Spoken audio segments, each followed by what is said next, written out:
Judith chapter 10. Judith goes to the camp of Holofernes. Thus Judith called on the God of Israel. When she had finished praying, she got up from the floor, summoned her maid, and went down into the rooms which she used on Sabbath days and festivals. There she removed the sackcloth she was wearing, and, taking off her widow's dress, she washed all over, anointed herself plentifully with perfumes, dressed her hair, wrapped a turban round it, and put on the robe of joy she used to wear when her husband Manasseh was alive. She put sandals on her feet, put on her necklaces, bracelets, rings, earrings, and all her jewellery, and made herself beautiful enough to beguile the eye of any man who saw her. Then she handed her maid a skin of wine and a flask of oil, filled a bag with barley girdle cakes, cakes of dried fruit and pure loaves, and, wrapping all these provisions up, gave them to her as well. They went out, making for the town gate of Bethulia. There they found Uzziah waiting with the two elders of the town, Capris and Carmis. When they saw Judith, her face so changed and her clothes so different, they were lost in admiration of her beauty. They said to her, "May the God of our ancestors keep you in his favour.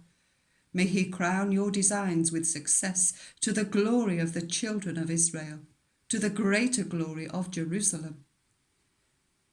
Judith worshipped God, and then she said, "Have the town gate opened for me, so that I can go out and fulfill all the wishes you expressed to me." They did as she asked, and gave orders to the young men to open the gate for her. This done, Judith went out accompanied by her maid, whilst the men of the town watched her all the way down the mountain and across the valley, until they lost sight of her. As the women were making straight through the valley, an advance unit of Assyrians intercepted them, and, seizing Judith, began to question her. "Which side are you on? Where do you come from? Where are you going?" "I am a daughter of the Hebrews," she replied, "and I am fleeing from them, since they will soon be your prey. I am on my way to see Holofernes, the general of your army, to give him trustworthy information. I shall show him the road to take if he wants to capture all the hill country without losing one man or one life." As the men listened to what she was saying, they stared in astonishment at the sight of such a beautiful woman. "It will prove the saving of you," they said to her, "coming down to see our master of your own accord. You had better go to his tent. Some of our men will escort you and hand you over to him. Once you are in his presence, do not be afraid. Tell him what you have just told us, and you will be well treated." They then detailed 100 of their men as escort for herself and her attendant, and these led them to the tent of Holofernes. News of her coming had already spread through the tents, and there was a general stir in the camp. She was still outside the tent of Holofernes, waiting to be announced, when a crowd began forming round her.